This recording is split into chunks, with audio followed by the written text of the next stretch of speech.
بسم اللہ الرحمن الرحیم۔ شرح ابن عقیل کے پہلے باب خطبہ کے سبق نمبر 7 میں خوش آمدید۔ آج کے سبق میں ہم نبی کریم صلی اللہ علیہ وسلم کی آل پر درود و سلام سے متعلقہ عبارت کو حل کریں گے۔ عبارت دیکھ لیں، ترجمہ کریں گے اور آخر میں اس کی تشریح کریں گے۔ وَآلِهِ الواو عاطفۃ، آل معطوف علی النبی و آل مضاف والہاء مضاف الیہ مبنی علی الکسر فی محل جر۔ المستکملین نعت لآل مجرور بالیاء المکسور ما قبلها المفتوح ما بعدها لأنه جمع مذکر سالم وفیہ ضمیر مستتر هو فاعلہ۔ الشرف بفتح الشین مفعول به لمستکملین منصوب بالفتحۃ الظاہرۃ والالف للاطلاق۔ عبارت کا ایک حصہ ہم نے پڑھ دیا ہے، اس کا ہم ترجمہ کریں گے، تشریح کریں گے۔ جو باقی حصہ ہے وہ ہم اس کے بعد ذکر کریں گے۔ ترجمہ دیکھ لیں۔ اور نبی کی آل پر، یہ واو عطف کے لیے ہے، آل معطوف ہے نبی پر، اور آل یہ مضاف بن رہا ہے، اور ہا مضاف الیہ ہے، مبنی ہے کسرہ پر جر کے محل میں۔ المستکملین یہ صفت ہے آل کی، مجرور ہے یا کے ساتھ جس کا ماقبل مکسور ہے اور مفتوح ہے اس کا ما بعد، اس لیے کہ جمع مذکر سالم ہے، اور اس میں ضمیر ہے چھپی ہوئی ہے جو کہ اس کا فاعل بن رہی ہے۔ الشرف شین کے فتح کے ساتھ ہے، مفعول بہ بن رہا ہے مستکملین کا، منصوب ہے فتح ظاہرہ کے ساتھ، اور اس میں جو الف ہے یہ اطلاق کے لیے ہے، مطلق ہونا بتانے کے لیے ہے۔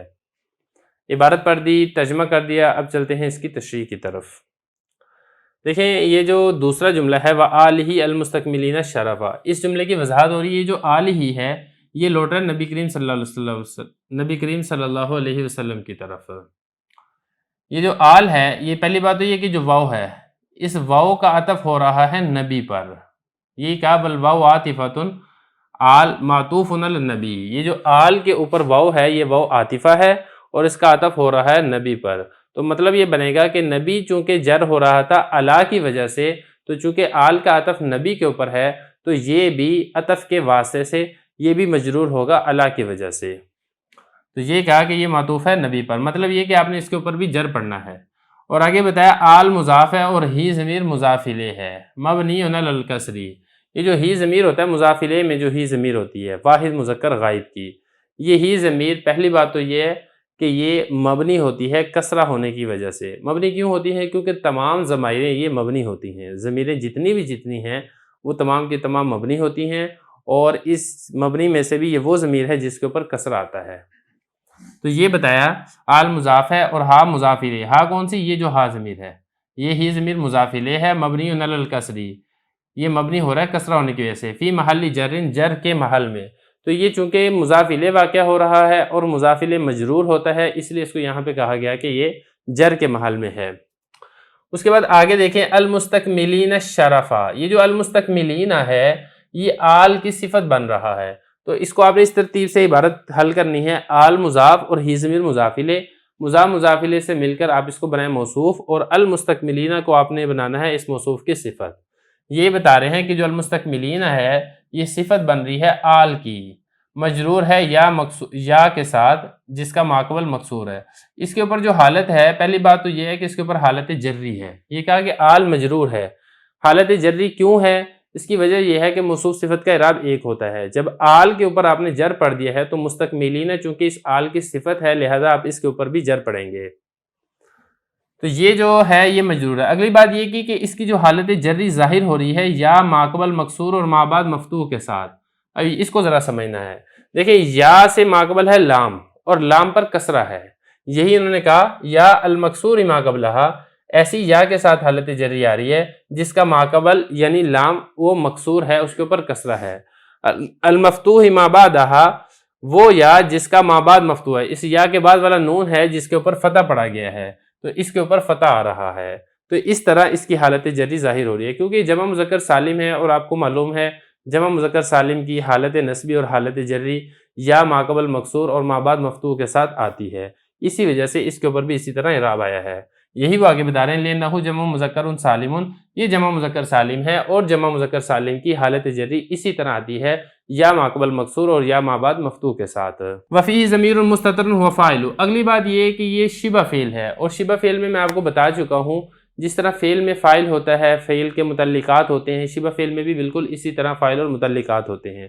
تو یہ بھی چونکہ المستقبلین جمع کا صیغہ ہے اور جمع میں بھی اسم فاعل ہے تو لہذا اس میں بھی اس کا فاعل ہوگا۔ تو یہ بتا رہے ہیں کہ اس کا فاعل جو ہے یہاں پر وہ ضمیر ہے جو کہ چھپی ہوئی ہے، تو ہم ضمیر یہاں پہ اس کا فاعل بنے گی، اور الشرفہ یہ اس کا مفعول بھی بنے گا مستکملین کا۔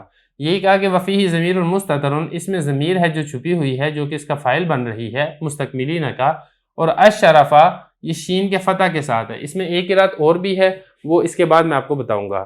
الشرفہ شین کے فتح کے ساتھ ہے جو کہ مستکملین کا مفعول بھی واقع ہو رہا ہے، اور یہ منصوب ہے فتح ظاہرہ کے ساتھ، اس کے اوپر نصب ہے کیونکہ آپ کو یہاں پہ فتح لکھا ہوا نظر بھی آ رہا ہے، فتح ظاہرہ کے ساتھ اس کے اوپر نصب آ رہا ہے کیونکہ یہ مستکملین کا مفعول واقع ہو رہا ہے۔ والالف للاطلاق، یہ جو الشرفہ کے اوپر جو الف لام داخل ہے، شرفہ نہیں کہا گیا بلکہ الشرفہ کہا گیا، یہ مطلق ہونا بتانے کے لیے۔ دیکھیں شرافت، بزرگی، اس کی مختلف قسمیں ہوتی ہیں۔ ایک ہے کہ انسان کسی خاص قسم کی وجہ سے شرافت ہو، اس کے اندر کسی خاص حالات میں وہ شریف ہو، عام حالات کے اندر وہ شریف نہ ہو، ایک یہ ہے، اور ایک ہے کہ وہ مطلق ہی علی الاطلاق ہی اس کو شرافت حاصل ہے۔ تو اس میں یہ بھی کہا جاتا ہے المطلق اذا اطلق یراد به الفرد الکامل، کہ مطلق کو جب مطلق رکھا جاتا ہے تو اس سے مراد فرد کامل ہوتا ہے، یعنی شرافت کا اعلیٰ اور اونچا درجہ مراد ہوتا ہے۔ تو یہ کہا گیا کہ یہاں پہ الف اطلاق کے لیے ہے، مطلب یہ کہ انتہائی کامل درجے کی شرافت ان کو حاصل ہے۔ تو یہ شرفہ میں ہم نے الشرفہ یہ شین کے فتح کے ساتھ ہم نے پڑھ دیا ہے۔ اب اس کے بعد ہے کہ شین کے اوپر ضمہ بھی پڑھا گیا ہے، وہ کیا عبارت ہے وہ ہم اس کے بعد ذکر کرتے ہیں۔ آگے عبارت دیکھ لیں، او بضم شینی نات ثان للآل مجرور بکسرۃ مقدرۃ علی الالف اذ هو مکسور من المدود واصلہ الشرفاء جمع شریف کقرماء وظرفاء وعلماء وبخلاء ونجباء فی جمع کریم وظریف وعلیم وبخیل ونجیب، وعلی هذا الوجہ یکون مفعول قوله المستکملین محذوفا وکأنہ قد قال مصلیا علی الرسول المصطفى وعلی آلہ المستکملین انواع الفضائل الشرفاء۔ یہ شین کے ضمہ کے ساتھ یہ دوسری صفت بنے گی آل کی، اور یہ مجرور ہوگی کسرہ مقدرہ کے ساتھ الف پر، اس لیے کہ اس کو مکسور کیا گیا ہے مد سے، اور اصل شرفاء کی یہ شریف کی جمع ہے، جیسا کہ قرماء، ظرفاء، علماء، بخلاء، نجباء کریم، ظریف، علیم، بخیل، نجیب کی جمع ہیں، اور اس وجہ پر یہ مفعول بنے گا المستکملین، قول کا مفعول محذوف ہوگا، تو گویا کہ یہ کہا جائے گا مصلی علی رسول المصطفیٰ وعلی آلہ المستکملین انواع الفضائل الشرفاء۔ عبارت پڑھ دی ہے، ترجمہ کر دیا ہے، اب چلتے ہیں اس کی تشریح کی طرف۔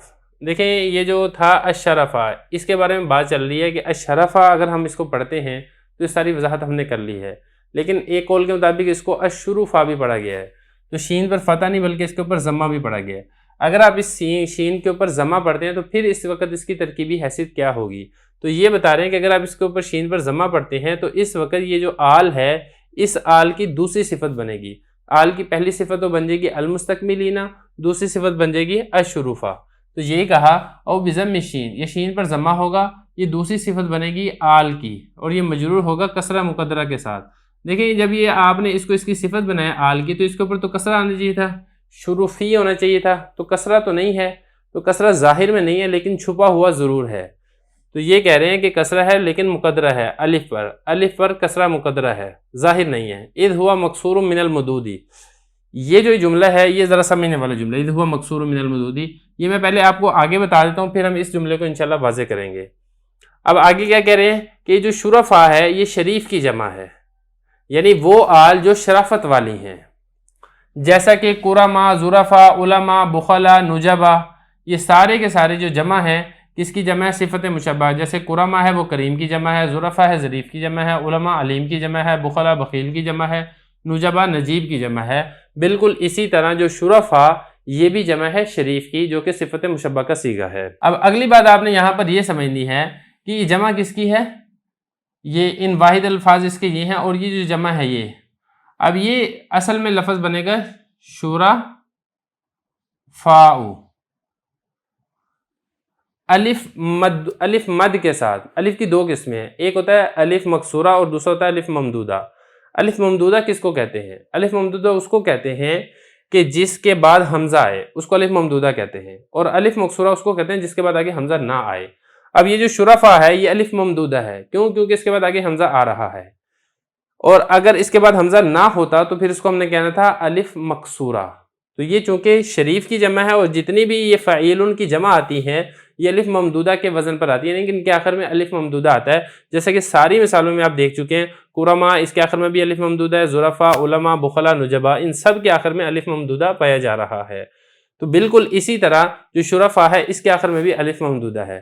اب یہاں پہ سوال یہ پیدا ہوتا ہے کہ جب اس کے آخر میں الف ممدودہ ہے، اور الف ممدودہ بھی ایسا ہوتا ہے کہ اگر یہ مجرور بنے تو اس کے اوپر کسرہ ظاہری بھی آتا ہے، اگر یہ مجرور ہوتا تو پھر شرفائی ہونا تھا. اب یہاں پہ سوال یہ پیدا ہوتا ہے کہ اس کے آخر میں الف ممدودہ تو نہیں ہے یہ، کیونکہ اس کے بعد حمزہ نہیں ہے. اگر آپ شعر دیکھتے ہیں تو شرفا حمزہ کے بغیر ہے. تو یہ کہہ رہے اذ ہوا مکسور من المدودی، کہ اصل میں تو الف ممدودہ تھا، بعد میں اس کو ممدودہ سے مکسورہ کر دیا گیا.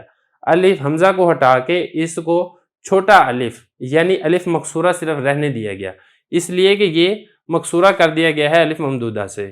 تو اس وجہ سے جب یہ مکسورہ کر دیا گیا ہے اور مکسورہ کرنے کے بعد جو اس کے اوپر کسرہ ظاہری طور پر آنا تھا اس کسرہ ظاہری کو چھپا کر کسرہ مقدرہ کر دیا گیا. وہ کیوں کیا گیا؟ وہ اس لیے کیا گیا کہ الف کے اوپر کسرہ نہیں آ سکتا. یہ بات میں آپ کو پہلے بھی بتا چکا ہوں کہ الف چاہتا ہے کہ اس سے ماقبل مفتوح ہو، اور جب اس سے پہلے ماقبل مفتوح ہوتا ہے اور وہ خود ساکن ہوتا ہے تو پھر کسرہ آنے کا تو پھر سوال ہی پیدا نہیں ہوتا. تو اسی وجہ سے اس کے اوپر کسرہ نہیں آیا. اب عبارت کو دیکھیں، اب عبارت بہت آسانی سے حل ہوگی. شرفا شین کے ضمہ کے ساتھ یہ مجرور ہے، آل کی صفت ثانی بن رہا ہے اور اس کے اوپر کسرہ مقدرہ ہے الف پر. اس کو کسرہ مکسورہ بنایا گیا، الف مکسورہ بنایا گیا ہے الف ممدودہ سے. اور اصل کیا تھی؟ شرفا شریف کی جمع، جیسے کرما، ظرفا، یہ سارا ہو گیا. اب اگلی بات یہ کہ جب آپ نے اشرفا کو اس کی صفت ثانی بنا دیا آل کی، تو پھر المستکملین کا مفعول کہاں ہے؟ کیونکہ المستکملین یہ ایسا شبہ فعل ہے جو مفعول کا تقاضا کرتا ہے، کیونکہ اس کا ترجمہ خود بتا رہا ہے، اس کا ترجمہ مکمل کرنے والے ہیں. جب مکمل کرنے والے تو وہ کون سی چیز ہے جس کو یہ مکمل کرنے والے ہیں؟ تو اس صورت میں آپ نے اس کا مفعول محذوف نکالنا پڑے گا، اور وہ مفعول محذوف کیا ہے وہ آگے بتا رہے ہیں. تو یہ کہہ رہے ہیں والا حاد الوجہ، اس وجہ پر، یعنی جب آپ اس کو شرفا پڑھیں گے اور اس کو آل کی صفت ثانی بنائیں گے، اس وجہ پر جو مستکملین جو قول ہے اس کا جو مفعول ہے وہ محذوف ہوگا. وہ محذوف کیا ہوگا؟ وہ یہاں پہ انہوں نے کہا ہے انواع الفضائل، جو مکمل کرنے والے ہیں فضیلتوں کی مختلف قسموں کو. اشرفا ایسی آل جو کہ شرافت والی ہے. اس طرح پھر ترجمہ بنے گا. تو گویا کہ ترجمہ اس طریقے سے بنے گا، مصلیًا علی رسول المصطفیٰ، یہ ہے نا، ہر نبی یہاں پہ نبی لکھا ہے، یہاں پہ رسول لکھا ہے، کوئی فرق نہیں ہے. وعلی آلہ المستکملین انواع الفضائل شرفا، یہ اس طرح پھر اس کا ترجمہ ہو جائے گا. تو یہ جو المستکملین کا مفعول ہے وہ انواع الفضائل بن جائے گا، اور جو الشرفا ہے یہ بن جائے گا آل کی صفت ثانی. تو یہاں پر ہمارا یہ دوسرا شعر بھی مکمل ہو جائے گا.